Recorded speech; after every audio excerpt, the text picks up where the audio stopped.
오늘 우리에게 주시는 하나님 말씀 로마서 8장 34절로부터 39절 말씀을 함께 보겠습니다. 하나님 말씀 봉독 드립니다. 누가 정죄하리요? 죽으실 뿐 아니라 다시 살아나신 이는 그리스도 예수시니 그는 하나님 우편에 계신 자요 우리를 위하여 간구하시는 자시니라.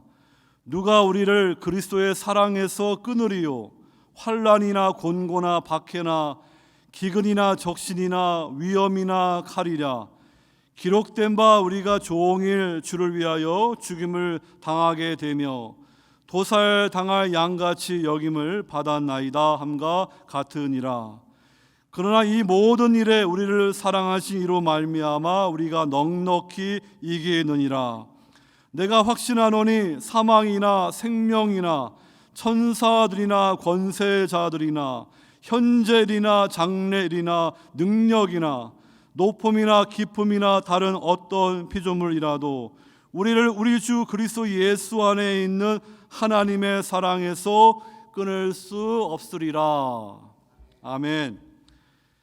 부활의 주와 연합한 성도라는 제목으로 말씀을 드립니다. 우리가 예수님의 부활을 기뻐하며 오늘 부활절 예배를 드립니다. 혹 교회를 나오시지만 그 예수님의 부활에 대해서 여전히 확신하지 못하고 의심이 드는 분이 계시다면은 저에게 개인적으로 말씀해 주시면은 부활 신앙에 대해서 더 말씀을 드리겠습니다. 오늘은 예수님의 부활에 대해서 확신하는 그 성도들에게 부활의 주님의 그 승리와 함께 오늘 우리가 함께 생각해 볼 것은 주님과 연합한 성도로서 나에게 이 부활의 생명이 있는가, 그것을 우리가 확인받고 그것을 우리 함께 중요하게 생각할 수 있기를 바랍니다. 여러분, 교회에 단지 교인으로 등록하고 교회를 오래 나오는 것이 중요하지 않습니다. 예수님께서 역사적으로 2000년 전에 부활하신 것처럼 오늘 저와 여러분들이 예수님을 나의 구주로 영접하여 죽었던 내 영혼이 살아나는 영적인 부활의 그 체험이 반드시 있어야 됩니다. 그래야만이 그러한 성도들이 구원받은 성도이고요, 이 땅을 살다가 주님이 우리를 부르실 때 우리의 몸은 땅에 묻히고 우리의 영혼은 주님의 품 안에서 안식하겠지만 주님 이 땅에 재림하실 때 이 부활의 몸을 입게 되는 것입니다. 그러니까 먼저 영혼이 부활해야만이, 중생해야만이 부활의 몸도 이렇게 주어지는 거예요. 그래서 이 성령이 그 보증이 되는데요, 디파짓, 보증으로 우리에게 주셨다. 그렇다면은 잔금도 하나님이 다 하시는 거예요. 우리의 구원의 미래적인 마지막 결론, 우리 몸의 부활까지 주어지는 것입니다. 근데 만약에 주님의 부활도 잘 믿지 못하고 중생하지 못하여서 영혼이 부활되지 않다 그러면요, 그러한 분들은 성경적으로 말씀드리면 아직 하나님의 자녀가 아닌 것입니다. 여전히 구도자로 교회를 나오는 것입니다. 끝까지 주님을 영접하지 않게 되고 중생하지 못하게 되면은 당연히 부활의 몸도 입을 수가 없는 것입니다. 그 말은 새하늘과 새 땅에서 하나님 나라를 상속받을 수가 없는 것입니다. 여러분, 이 로마서에는 그 예수님의 이 부활에 관한 말씀을 반복해서 말하는데요, 처음부터 1장부터 말합니다. 하나님의 복음을 사도 바울이 전하면서 이 복음은 구약의 선지자들을 통하여 다 하나님의 아들 예수에 대해서 미리 다 약속된 것이다. 그러면서 그의 아들에 관하여 말하면 육신으로는 다윗의 혈통에서 나셨고 성결의 영으로는 죽은 자들 가운데서 부활하사 능력으로 하나님의 아들로 선포되셨으니 곧 우리 주 예수 그리스도시니라. 처음부터 하나님의 복음에는 바로 십자가와 부활이 있음을 분명히 말씀해 주는 것입니다. 예수 그리스도의 이 십자가와 이 부활의 승리에 근거해서요, 이제 예수님 앞에 나와 회개와 믿음으로 예수님을 나의 구주로 영접했을 때 죽었던 우리의 영혼이 살아나게 되는 것입니다. 그래서 로마서 6장 보게 되면은요, 그러므로 우리가 그의 죽으심과 합하여 세례를 받음으로 그와 함께 장세되었나니 이는 아버지의 영광으로 말미암아 그리스도를 죽은 자 가운데서 살리심과 같이 우리로 또한 새 생명 가운데서 행하게 하려 함이라. 새 생명이라고 말씀하고 있습니다. 이것은 첫째 아담으로부터, 부모로부터 받은 그 육신적인 생명을 말하는 것이 아니고요, 마지막 아담이신 예수 그리스도 앞에 연합된, 그래서 구원받고 중생한 성도들이 가지고 있는 그러한 새로운 생명을 말하는 것입니다. 그것을 고린도후서에서는 그리스도 안에 있으면은 새로운 피조물이다, 뉴 크리에이션이라고 말하고 있고요, 또 갈라디아서 6장에서는 할례든 무할례든 그게 중요한 것이 아니고 새로 지으심을 받은 것이 중요하다 말하는데, 다 이 로마서, 고린도후서, 갈라디아 말씀은 다 같은 의미입니다. 바로 예수님을 나의 구주로 영접하여 우리가 중생함으로 부활의 생명이 있느냐 없느냐, 그게 핵심이고 그게 가장 중요한 거예요. 이 세상에서는 사람들을 인종으로 구분합니다. 백인이냐 아시안이냐 흑인이냐, 성별로 남자나 여자냐, 사회 계층별로 부자냐 가난하냐, 이렇게 구분할지 모르지만 성경이 구분하는 기준은 단 하나입니다. 그리스도 안에 있는 성령을 따라 행하는 그 새 생명을 가진 자인가, 새롭게 거듭난 그리스도 안에서 뉴 크리에이션이냐 아니냐, 그걸로 구분되는 거예요. 그러니까 그리스도 안에 있는 새로운 피조물인 성도, 그리스도 바깥에 있는 죄와 사망이 역사하는 옛 시대 옛 세계에 있는 인생, 두 개로 구분이 되는 거예요. 지금은 예수님이 2000년 전에 부활하심으로 이 아담과 하와가 범죄함으로 이 죄와 사망의 저주가 이 땅에 임했고요, 그 옛 세상 옛 세계 가운데 종말의 증거가 바로 부활입니다.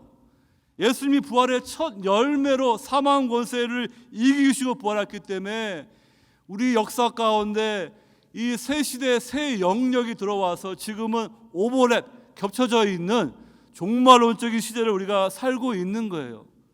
그러니까 종말론적인 백성이 되기 위해서는 예수 그리스도를 나의 구주로 만나서 거듭나야 됩니다.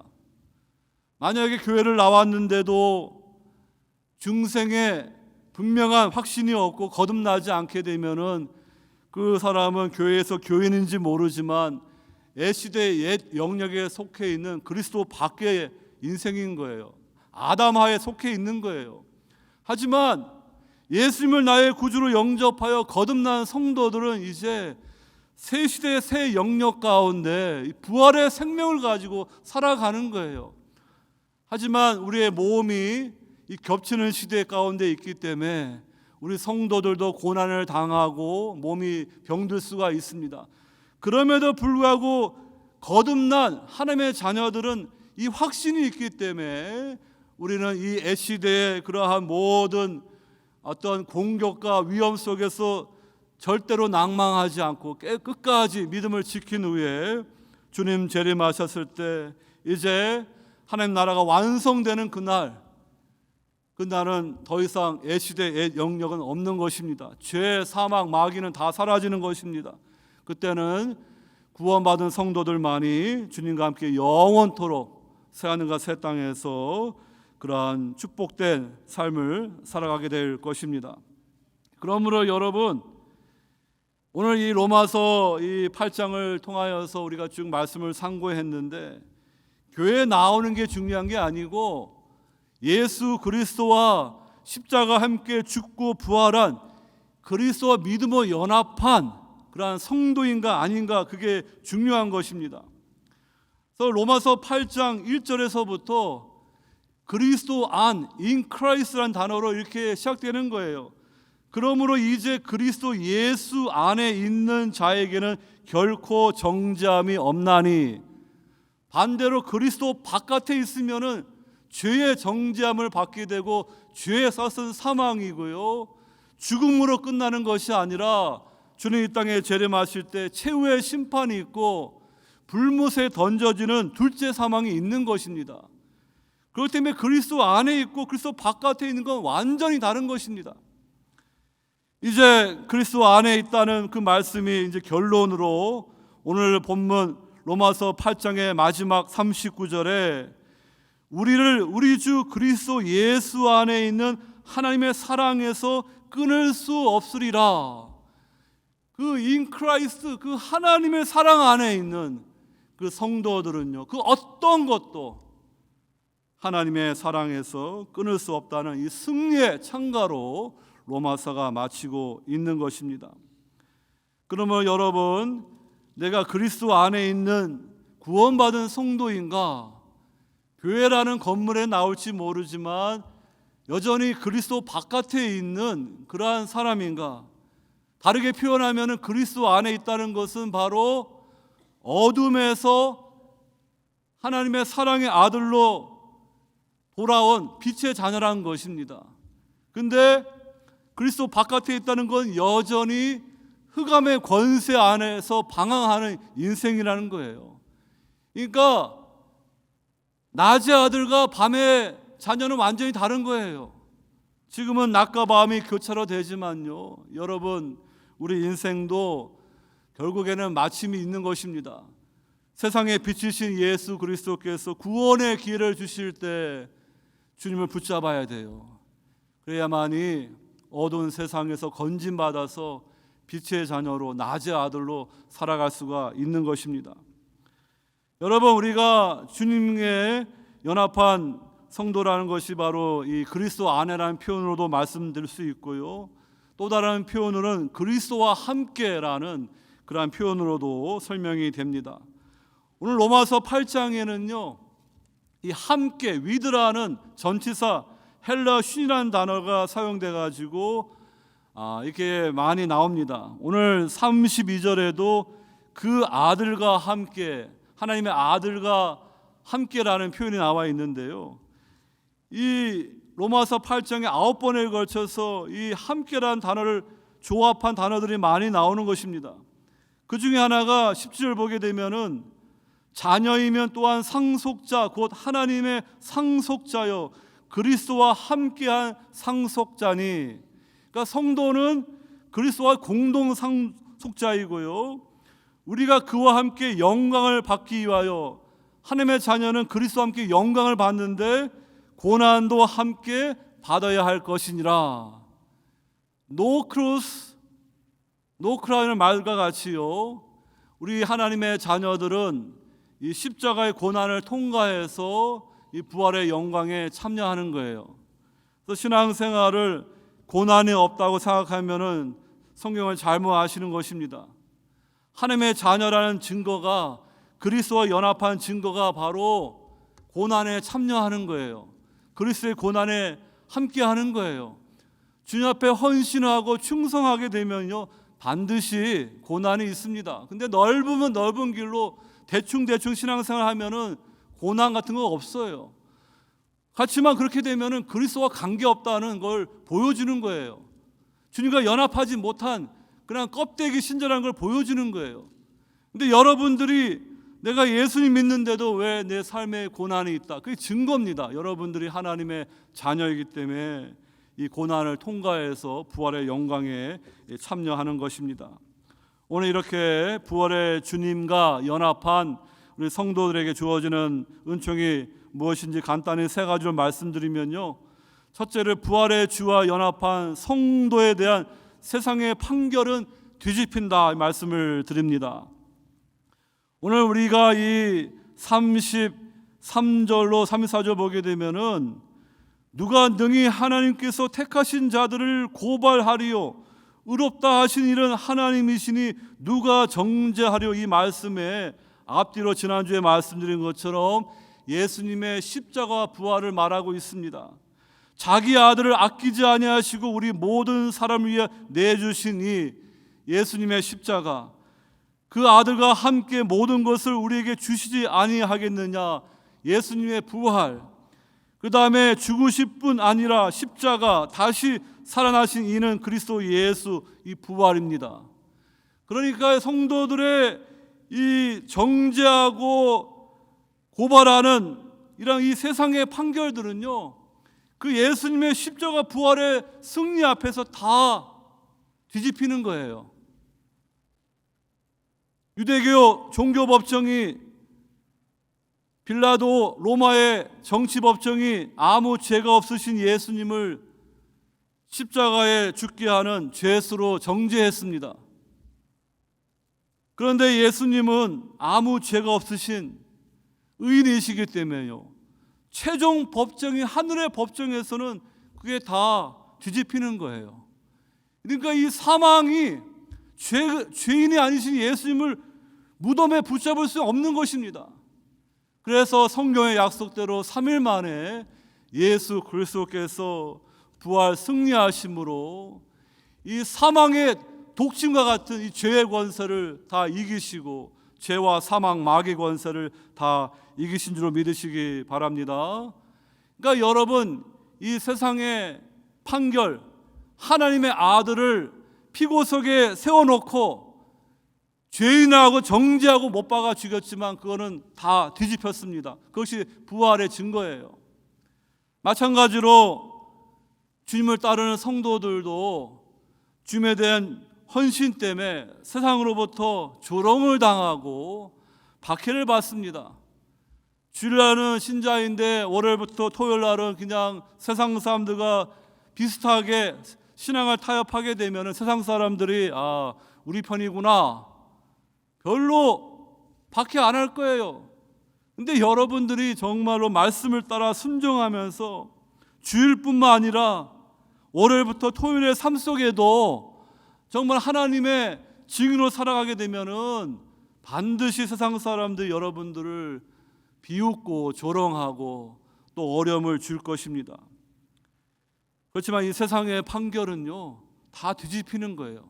주님의 부활로 그것이 다 뒤집혔듯이 세상 사람들이, 저 신자들은 세상에서 제대로 부귀 영화도 누리지 못하고 저렇게 예수님 때문에 고난받는데 참 어리석다, 그러한 평가들 다 뒤집히는 거예요. 왜냐하면 부활의 주님이 승리하셨고요, 끝까지 썩지 않음과 영광과 존귀를 추구하는 성도들은요, 다 주님이 부활로 신원받았듯이 다 신원받는 거예요.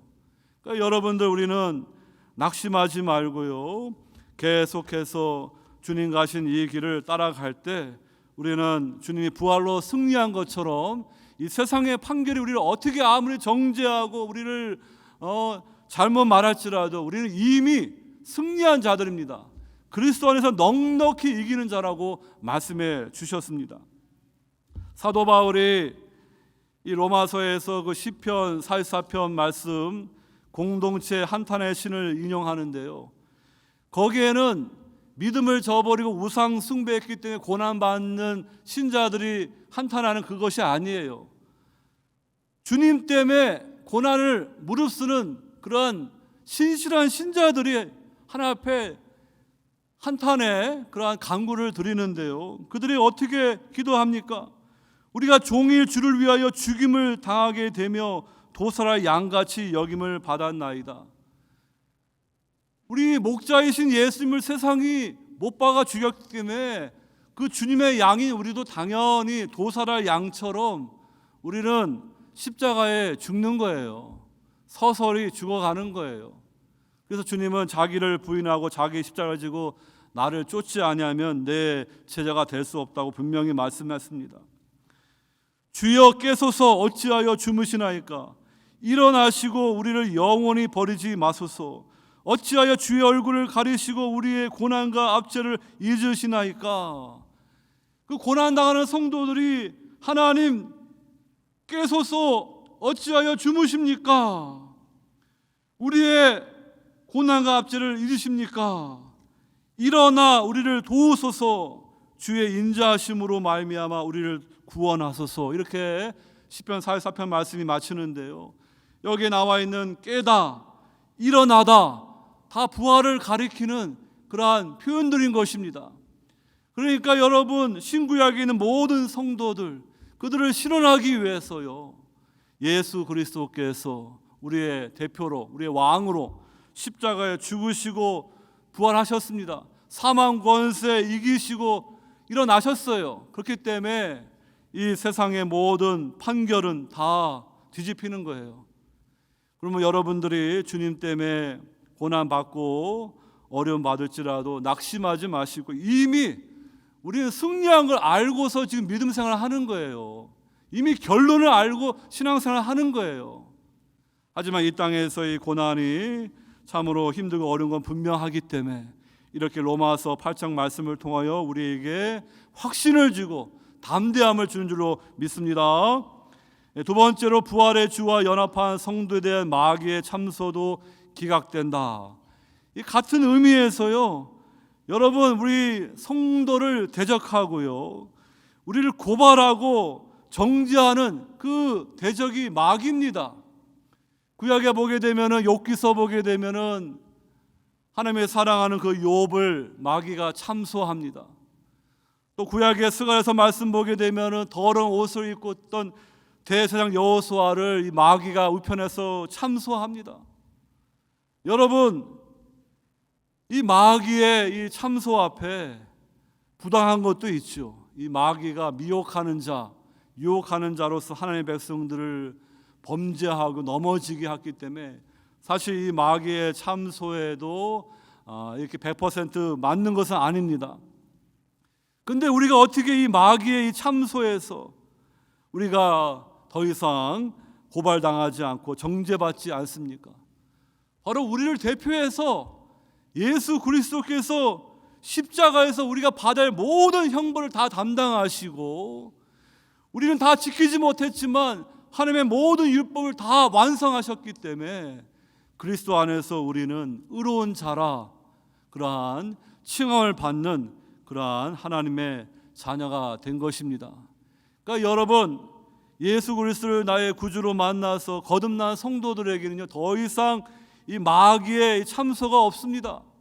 골로새서 말씀 보게 되면은 예수 그리스도께서 십자가로 이 악의 권세를 다 이기셨다고 분명히 말하고 있고요. 요한계시록 12장 보게 되면요, 그 하늘에서 이 하나님의 백성들을 참소하던 이 마귀와 그 세력들이 다 이 땅으로 쫓기는 거예요. 그러니까 그 예수님의 십자가 승리 전에는요, 이 사탄도 하늘의 영역에 가가지고 하나님 믿는다고 하는 이 성도가 이렇게 죄를 지었습니다. 하나님은 공의로우시니까 반드시 심판해야 되지 않습니까? 근데 하나님이 하나님의 택한 백성들의 종말없는 심판을 유보하시는 거예요. 구약의 그 수많은 제사가 신약의 예수님의 그 십자가를 가리키듯이요, 하나님의 즉각적으로 종말론적인 심판을 집행하지 않고요, 이제 예수님이 십자가에 죽고 부활하심으로 신구약에 있는 모든 성도들은 이 죄의 형벌을 받지 않고요, 우리는 의롭다함을 받는 성도가 되는 것입니다. 그렇기 때문에 8장에서 그러므로 이제 그리스도 예수 안에 있는 자에게는 결코 정죄함이 없나니 이는 그리스도 예수 안에 있는 생명의 성령의 법이 죄와 사망의 법에서 너를 해방하였음이라. 이 주님의 승리 때문에요. 그 전에는 막 하늘의 영역에 나아가서 욥을 참소하듯이 하나님의 백성들을 참소하던 이 마귀가 머리가 깨져가지고요, 땅으로 쫓기고요, 그 무정하게는 쫓기고 이제는 주님의 재림과 함께 불못에 던져지는 거예요. 그리고 우리를 위해서 겸손히 인간의 몸을 입고 이 땅에 오신 예수님은 부활하셔서 승천하시고 높아지시는, 잘 생각해 보세요. 하늘에서 주의 성도들을 참수하던 마귀는 쫓기고 밑으로, 우리 주님은 우리를 위해서 이제 하늘로 오르신 거예요. 그 주님이 오늘 말씀 보게 되면 그는 하나님 우편에 계신 자요 우리를 위하여 간구하시는 자라고 우리에게 말씀해 주십니다. 하나님 보좌 우편에 계신다는 것은 만왕의 왕, 만주의 주로서 이 세상을 다스리는 그런 최고의 왕이시고요, 그분이 우리를 위해서 간구하시기 때문에 그 어떠한 마귀의 그러한 정죄와 고발은 다 이제는 기각이 되는 것입니다. 반대로 여러분, 그리스도 밖에 있는 위태위태한 영혼들을 보십시오. 그들은 어떻게 되겠습니까? 자신의 죄에 대해서 그대로 하나님의 공의로운 심판을 받아야 돼요. 인간이 죽음으로 끝나는 게 아니에요. 주님 재림하실 때 하나님의 최후의 심판이 있습니다. 그럼 모든 영혼들이 다 이제 심판받습니다. 그때 예수님을 구주로 만나지 못한 자들은 자신의 죄 때문에 하나님의 공의로운 심판을 받고, 이 마귀가 들어갈 불못에 던져질 이유가 없는데 죄 때문에 하나님과 영원히 분리되는 둘째 사망의 해가 있다는 것입니다. 그러므로 여러분, 그리스도 안에 있고 그리스도 바깥에 있는 것은 엄청난 영원한 차이가 있는 거예요. 예수님을 나의 구주로 만나서 거듭나서 그리스도와 연합한 성도들만이 이렇게 우리는 정죄받지 않고 우리는 이 마지막 날 최후의 심판을 받지 않는 거예요. 이미 예수님과 함께 십자가에 죽고 부활한 연합한 성도이기 때문에 마지막 날 최후의 심판이 우리에게는 적용되지가 않아요. 산불이 나가지고 모든 것을 다 태우는데요, 이미 다 타버린 데에는 산불이 날 이유가 없지요. 그 산불이 안 퍼진 자는 다 불타버리겠죠. 우리는 이미 주님과 함께 십자가에 죽고 부활했기 때문에 최후의 심판대 앞에서 정죄받지 않고 하나님의 의로운 백성으로 우리 영생이 주어지는 것입니다. 그것을 위해서 우리 주님께서 십자가에 죽으시고 부활하셨어요. 이제 로마서 16장 20절 보게 되면은요, 평강의 하나님께서 속히 사탄을 너희 발 아래에서 상하게 하시리라. 이 마귀가 지금 머리가 박살났지만 여전히 우는 사자처럼, 상처 입은 용처럼 심지어 우리 믿는 성도들도 박해하고 미혹합니다. 하지만 이제 이미 다 게임은 정해진 거예요. 우리 성도들은 사탄의 머리를 밟을 것입니다. 그리스도 안에서 우리는 이미 승리한 자임을 믿으시고 예수님의 이 부활의 승리를 기억하며 하나님 앞에 영광 돌리시기를 바랍니다. 마지막 세 번째로, 부활의 주와 연합한 성도를 향한 주님의 사랑은 영원하다. 이 말씀을 드립니다.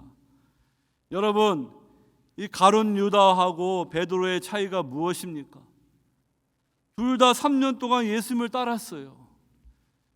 근데 이 가룟 유다는 은 30냥을 받고 예수님을 배신했고, 베드로는 예수님을 모른다고 3번 부인했습니다. 근데 베드로는 나중에 회개하고 회복하여서 초대교회 반석과 같은 사도가 되었고요, 이 가룟 유다는 비참하게 자살로 그 영혼이 망하게 되는 걸 보게 됩니다. 그 차이는 무엇입니까? 바로 하나님이 붙들어 줬느냐 안 붙들어 줬느냐, 그 차이예요. 주님께서는 이 베드로가 주님을 부인할 것을 알고요, 이 사탄이 밀가부르듯 너를 이렇게 넘어지려 하였지만 내가 너를 위해서 기도하였다. 그 주님의 사랑이 임하는 그 베드로는 그렇기 때문에 정말로 크게 넘어졌는데 완전히 망하지 않고 주님이 회복해 주신 거예요. 근데 가룟 유다는요, 3년 동안 주님을 따랐지만 구원의 그 믿음을 갖지 못했습니다. 교회를 나왔는데도 이렇게 주님을 만나지 못하고 이렇게 끝나버린 인생이 가장 비참한 거예요. 여러분, 그렇기 때문에 우리는 연약하지만 하나님의 우리를 은혜로 택하여 주시고 우리를 끝까지 붙들어 주실 때 성도의 견인, 영원한 안전이 확보가 되는 거예요. 오늘 로마서 8장은요, 이 성도의 견인에 대해서 우리에게 말씀해 주는데요. 여러분, 오늘 본문 34절에 35절에서 누가 우리를 그리스도의 사랑에서 끊으리요 하면서 7가지 그러한 예를 드는데, 환난, 공고, 박해, 기근, 적신, 위험, 칼, 그것이 그리스도의 사랑에서 우리를 끊을 수 없다는 걸 사도 바울이 말하는 거예요. 38절 39절에서도 10가지를 예를 들어서 내가 확신하는데 사망, 생명, 천사들, 권세들, 현재일, 장래일, 능력, 높음, 깊음, 다른 어떤 피조물이라도 우리를 우리 주 그리스도 예수 안에 있는 하나님의 사랑에서 끊을 수 없다. 성자의 사랑, 성부의 사랑에서는요, 주님의 은총을 받은 주님과 연합한 성도는 절대로 끊어질 수 없다고 오늘 로마서 8장은 우리에게 말합니다. 예를 들어서 이 아버지가 어린 딸의 손을 붙들고 있습니다. 손을 붙드는데 딸이 아버지 손을 붙들 수도 있고 아버지가 딸의 손을 붙들 수도 있어요. 딸은 연약하기 때문에 이렇게 엉뚱한 것을 바라보고 그냥 아버지의 뜻 외에 그냥 막 나가다가 그 딸이 넘어지고 무릎이 다칠 수도 있어요. 아버지는 그것을 보고 기분이 안 좋을 것입니다. 하지만은 그 아버지는 그 딸의 손목을 붙들어 주기 때문에요, 그 딸은 아주 크게 다치지 않고요, 그는 끝까지 보존되는 거예요. 마찬가지로 우리 편에서 주님의 손을 붙들어야 되는 것도 있고요. 베드로는요, 주의 말씀을 기억했어요. 그 닭이 2번 올 때 그 주님 말씀, 너가 나를 3번 부인하라, 그 말씀을 기억한 거예요. 그것은 베드로 입장에서 주님의 손을 붙드는 것이죠. 그러면서 회개로 나가지 않습니까? 근데 우리 주님이 이미 베드로를 위해서 중보하시고 기도하셨기 때문에 꽉 붙들어 주셨기 때문에 베드로는 완전히 망하지 않고요, 그 큰 실패에서 회복되어서 위대한 하나님의 종으로 쓰임받는 인생으로 끝나는 것입니다. 여러분, 이렇게 성도들은요, 주님께서 붙들어 주시기 때문에 영원히 우리는 망하지 않고 우리는 영원히 하나님의 사랑 안에서 안전한 것입니다. 예수님이 요한복음 10장에서 이렇게 말합니다. 주님은 그들을 내 손에서 빼앗을 자가 없느니라. 주님의 양들, 하나님의 택한 성도들은 주님의 손에서 빼앗을 수 없다고 말합니다. 그리고 그들을 주신 내 아버지는 만물보다 크심에 아무도 아버지의 손에서 빼앗을 수 없다고 말했고요, 나와 아버지는 하나이다라고 말하고 있습니다. 오늘 본문에도 마찬가지예요. 오늘 35절에서 누가 우리를 그리스도의 사랑에서 끊으리요? 성자 하나님이 우리를 붙들어 주시니까 사랑으로 우린 안전한 거예요. 거기에다가 39절에 우리를 우리 주 그리스도 예수 안에 있는 하나님의 사랑에서 우리를 붙들어 주시니까 끊을 수 없다고 오늘 우리에게 말씀해 주고 있는 것입니다. 그러면 여러분, 우리는 이 하나님의 사랑 때문에, 이 영원한 사랑 때문에 안전한 그러한 복된 성도가 되었습니다. 오늘 이 부활의 승리를 기억하시면서 여러분, 가장 중요한 것은요, 우리가 예수님이 부활한 것도 믿어야 되지만 그 예수님을 정말로 회개와 믿음으로 나의 구주로 영접하여서 거듭나야 돼요. 그리스도 안에서 새로운 피조물이 되어야 돼요. 새 창조가 되어야 돼요. 새 생명을 받아야 돼요. 그것이 바로 부활의 생명이에요. 그 부활의 생명을 가지고 이 땅에서 주님을 섬기다가 이제 우리는 부활의 몸을 입게 되는데요. 여러분, 오늘 본문에 나와 있는 이 모든 환난, 공고, 박해, 이게 다 그냥 말한 게 아니에요. 우리가 다 겪는 거예요. 로마 교회 성도들이 겪었고요, 우리도 겪는 거예요. 아직 주님이 재림하기 전이기 때문에, 아직 우리 믿음의 순례가 다 마치지 않았기 때문에 여러분, 이 애시대의 영역의 그런 죄의 사망의 그런 권세들이 우리 성도들을 공격하고 우리를 핍박할지라도 기억하십시오. 그 어떤 것도 우리 주 예수 그리스도의 사랑에서, 하나님 아버지의 사랑에서 끊을 수 없다고요. 그러니까 우리 성도들은요, 고난 당하고 어려움 당하도 우리는 결코 넘어지지 않습니다. 하나님의 사랑이 우리를 붙들어 주시기 때문에 우리는 주님이 부활로 승리한 것처럼 우리는 승리하는, 넉넉히 일으키는 그런 성도 되는 줄을 믿으시고 하나님 앞에 영광 돌리시기를 주의 이름으로 축원합니다. 사랑의 주님, 오늘 이 부활절을 맞이하여서 주님의 그 부활, 그리고 그 부활의 주님을 믿음으로 부활의 생명을 가진 성도들이 주님과 연합했을 때 어떠한 은총이 우리에게 주어졌는지 말씀해 주심을 감사드립니다.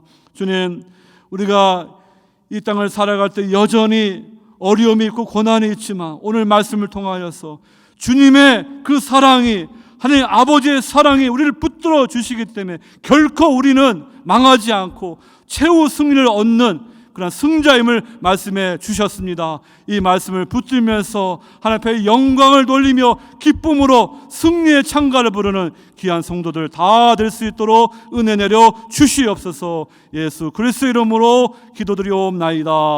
아멘. 우리 케빈이 전사님 오늘 말씀 전하시겠습니다.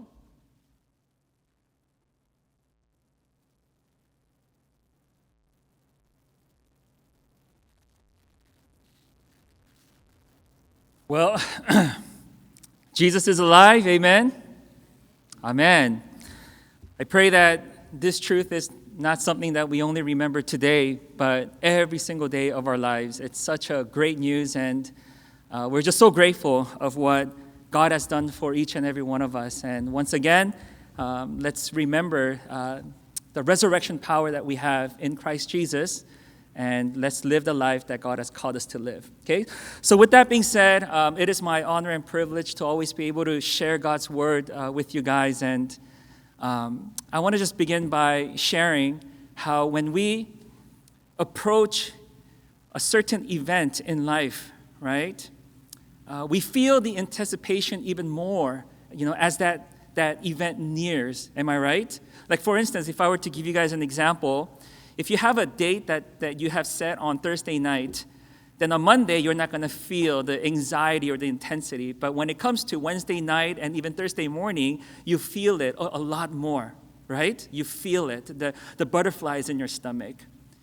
For me, I feel it a lot more when I take exams at school. Like tomorrow is my midterm too, and I'm very, very nervous because I don't feel like I'm ready for it. But I feel the intensity right now. But tomorrow I'm going to feel it a lot more than I'm feeling today.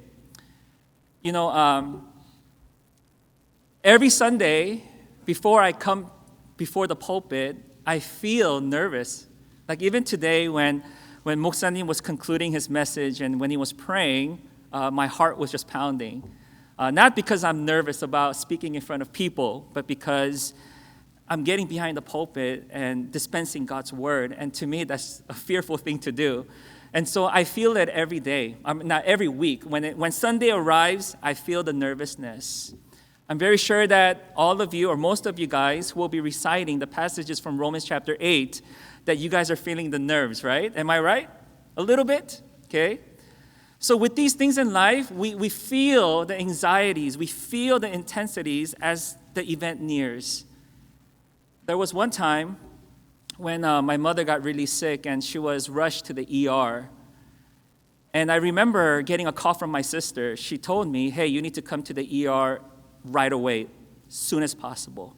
So when I got that call, I drove to where my mother was in the ER. And when I was driving, as I came more near and near to the hospital, to the emergency room, I was really nervous. I was very scared because I didn't know what was going on. And when I parked my car and as I went in the room, I was very, very nervous and very, very scared, even to the point where I couldn't contain myself anymore. So I ran out and I started to cry because I didn't want my family to see what I was going through. And when that happened, I remembered this nurse came running after me and she said, "Excuse me, are you her son?" And I said, "Yes, I am." And she said, "Well, let me just tell you one thing. Right now, everything is stable and she is going to be okay. Everything's going to be okay." When I heard those words, it was very, reassuring. All the fears and all the anxieties that I had at that moment, it subsided. It stopped because of those reassuring words. When I get intense, when I tell you guys, oh, I'm going to have a midterm, I'm kind of scared, guys, right? When you guys tell me, oh, you know what, Pastor Kevin, you got this. I'll be praying for you. Those words are very reassuring at that moment. So there is this power of positive words and just encouraging words. Amen? Well, this is where we find the story that I'm going to share with you guys today, where the disciples, they are now at they're with Jesus Christ on his last week of his earthly ministry, and they're feeling this intensity in their hearts. They're feeling a fear, they're feeling nervousness, and they're actually very confused, once again, during the last week of Jesus' ministry. And I want to tell you guys why they were feeling so scared at that moment. And I'm also going to tell you what Jesus promised them. Okay? And this is, again, just something that is very powerful that we all need to remember.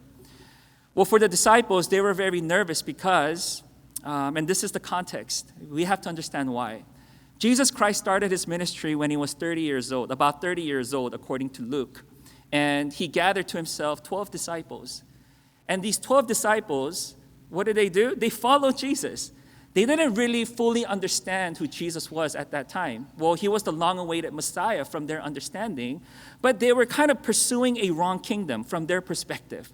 They were pursuing a political kingdom. They thought Jesus Christ came to knock off the Romans, and he was going to establish a physical kingdom, and they were going to reign with him. And so they were very happy, right? So they were kind of pursuing the wrong kingdom, when in fact Jesus Christ came to establish a spiritual kingdom. But what I'm saying is they still followed without a full understanding of what they were really following or who they were really following. They followed. And when they chose to follow Jesus Christ, please understand this, they left their professions. It's not that they left their hobbies, right? Peter, Andrew, James, and John, what did they do? They left their fishing businesses. But you also have to understand Matthew. Matthew was a tax collector for the Roman government, and he also left that profession as well to follow Jesus. Matthew, he was very well off. He made a lot of money because every portion that he collected, he received a commission. So he was very well off, but yet he was willing to let that go and to follow Jesus Christ. Now, as for Simon the Zealot, he was involved with politics to overthrow the Roman government. He was a Jewish nationalist, but he too also abandoned that profession to follow Jesus Christ. Nathaniel, Thomas, and also Philip, we don't know exactly what they did, but they were also probably most likely fishermen. So what I'm saying is they left everything. They left what they knew how to do in their lives, or the only thing that they knew how to do, and they left to follow. And as they were following, they stuck with Jesus Christ thick and thin. They were there with Jesus through his Galilean ministry. They were there with Jesus during his Judean ministry. When they faced obstacles, when hardships came, when danger was in their face, what did Jesus Christ do? He guided them, he protected them, he empowered them all the way through. Okay? And so they were very much untouchable. They were very well protected. Right? Like even during the storms, what did Jesus Christ do? He rebuked the storm, he calmed the storm. But he also walked on water, and he got on the boat and took them to a safe place. And so all their lives, they faced what? Protection and guidance. And this relationship that they had with Jesus was very dynamic. I'm very sure that they ate together, and although it doesn't really say in Scripture, but I'm very sure they shared a lot of laughter together as well, together, for almost nearly 3 years. And now Jesus Christ tells them during the last week of his earthly ministry that he is going to die. I want you guys to really think about that. Remember, I told you guys earlier on, when we come to an event, when the event nears, we feel the intensity even more. And here, this was the hour that Jesus Christ said, I am going away. Now, Jesus Christ didn't make some predictions before. He did say that he was going to die, but he kind of sort of spoke in codes, and so they didn't really understand. But I want you guys to know on his third prediction here, on his last week, He made it absolutely clear that he was going away. And I want you guys to just open with me to Luke chapter 18. Luke chapter 18, and I'm going to start reading from verses 31 through 33. Luke 18, verses 31 through 33. I want you guys to listen to how clear Jesus Christ was in telling his disciples that I'm going. He said, and taking the 12, he said to them, see, we are going up to Jerusalem, and everything that is written about the Son of Man by the prophets will be accomplished.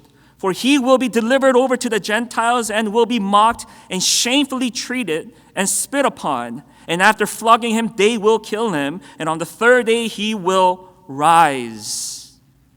Okay? He not only predicted his death, but he also predicted that he will rise again, that he is going to come back. But again, for the disciples, let me just tell you guys, they didn't fully understand exactly what was going on. But what I'm telling you is that they followed Christ, and they were so scared at that moment because Jesus said he was going away. Now, during this moment, I want you guys to understand Jesus Christ, he gives them promises after promises after promises to reassure them that everything is going to be okay.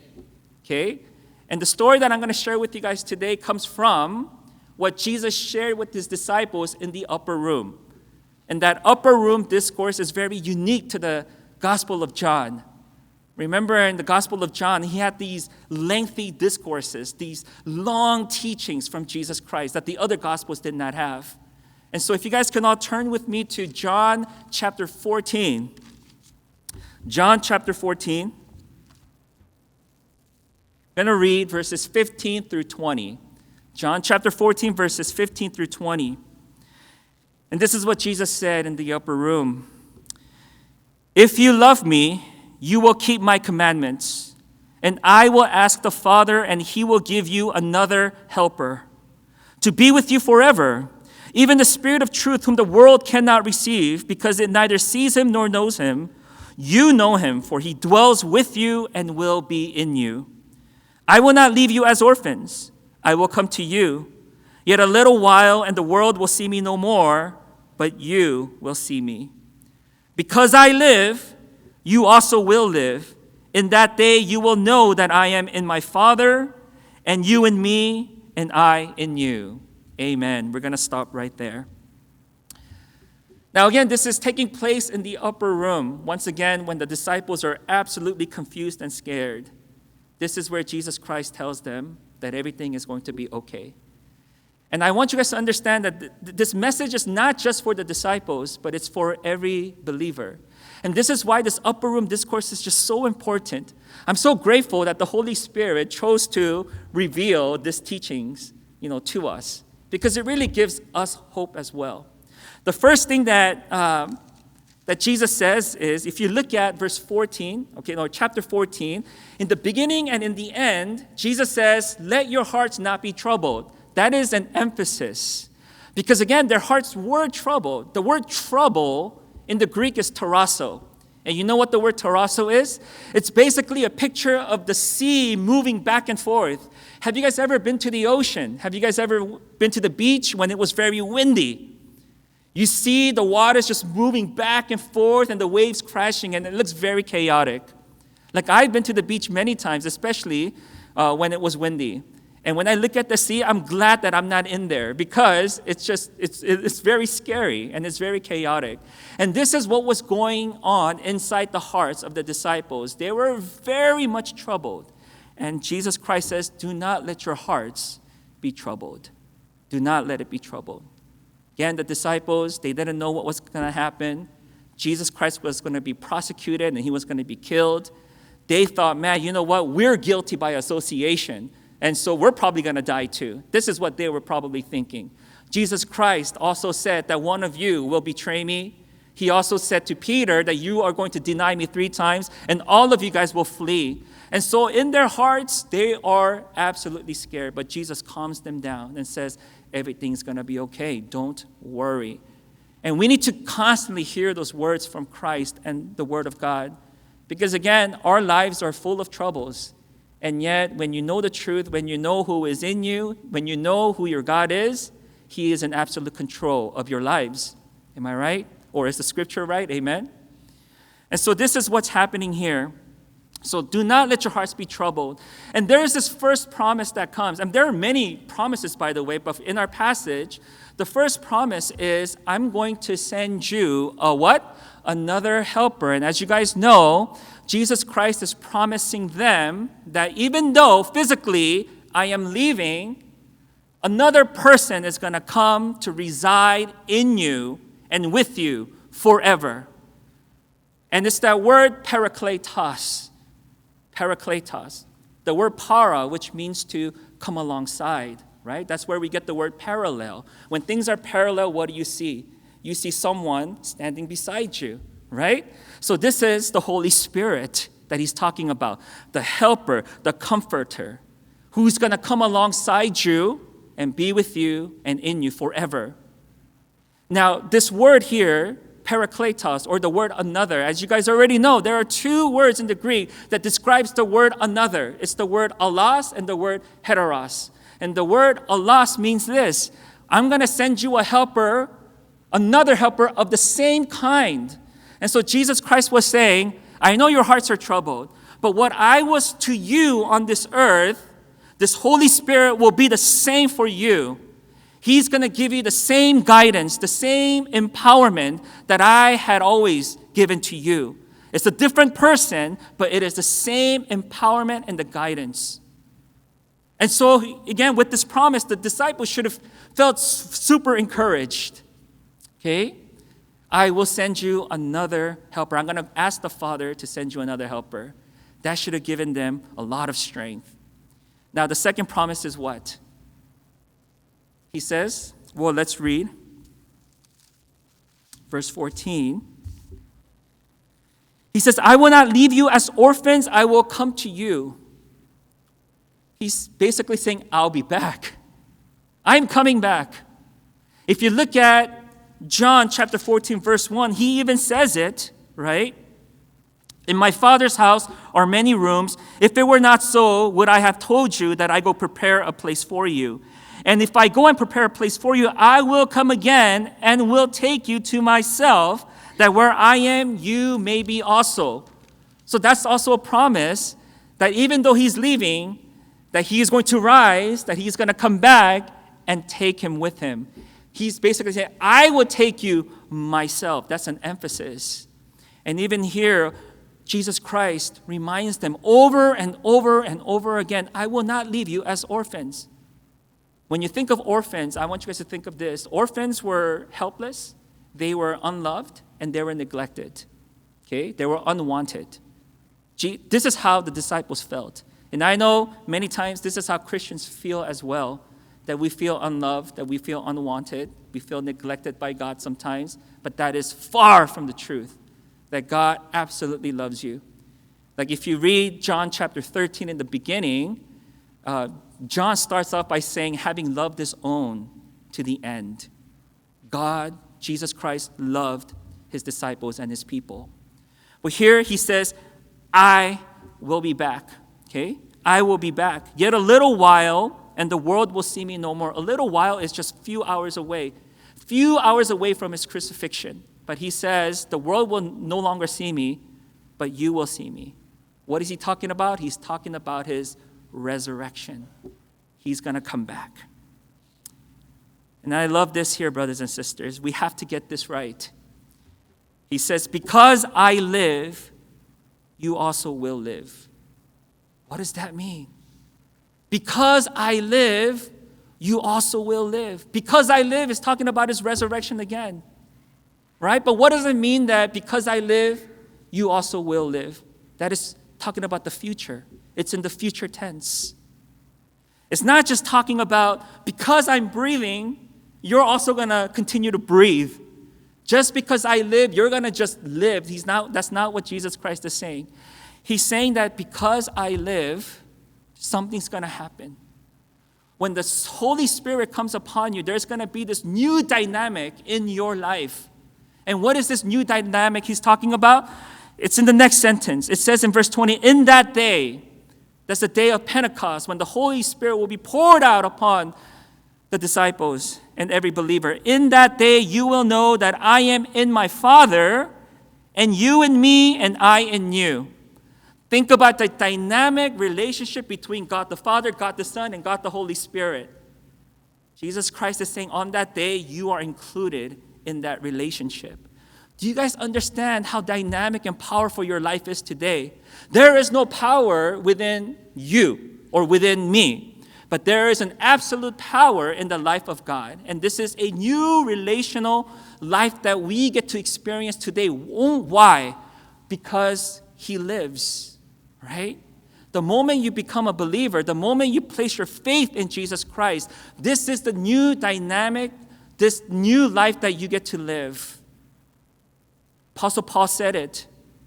If you confess with your mouth that Jesus is Lord and believe in your hearts that God raised Him from the dead, you will be saved. And from that moment on, again, it's not just about living forever. That's not what eternal life is. Here, the word life is Zoe. It is the fullness of life. It is the newness of life. And I want every believer to understand and know this empowerment. And this is the promise that we have. He lives, therefore you and I, we also live. Not just to breathe, but to do the work of God.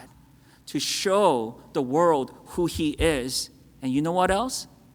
Look at John chapter 14, verse 15, the first verse. If you love me, you will. That's a promise. It's going to happen. You will keep my commandments. That's how we express our love to God. How did Jesus Christ show His love for the Father? Through perfect obedience. And so even for us, eternal life is not just about living forever, but it is about obedience and living the life that God has called us to live. And I'm going to end with this.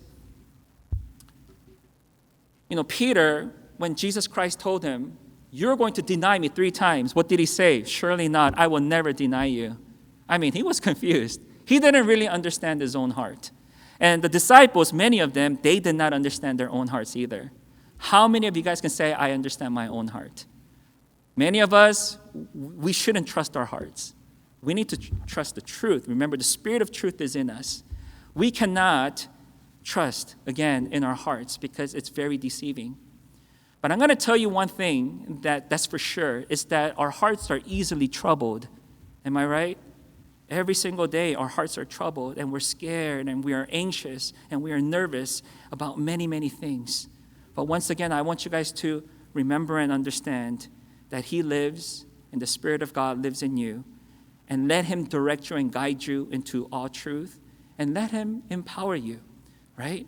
You need to be in prayer and asking God asking Him to help you guys to live the life He has called you to live. And you can. That's a promise. You can. That is the newness of life that is promised in the upper room, okay? So anytime you guys are feeling scared or troubled in heart, always go to Scripture. Always go to the truth and allow the Holy Spirit to lead you and guide you and empower you. So with that said, let us be grateful that Christ is alive today. He lives, and therefore He has given us life, and that we are able to live to glorify His name. So let's pray. Heavenly Father, we thank You so much for Your truth. We thank You for Christ who is alive today and reminding us of the dynamic life that we have in Him. Help us, O Lord, especially when our hearts are troubled, not to look to the world for solutions or even into our own hearts, but to the truth of our Lord and Savior, the truth that the Holy Spirit constantly directs us to. And so with that, let us live an empowered life. Let us live a life of no fear, again, glorifying You. And we thank You, we love You, and we pray all this in the name of our risen King, Jesus Christ. Amen.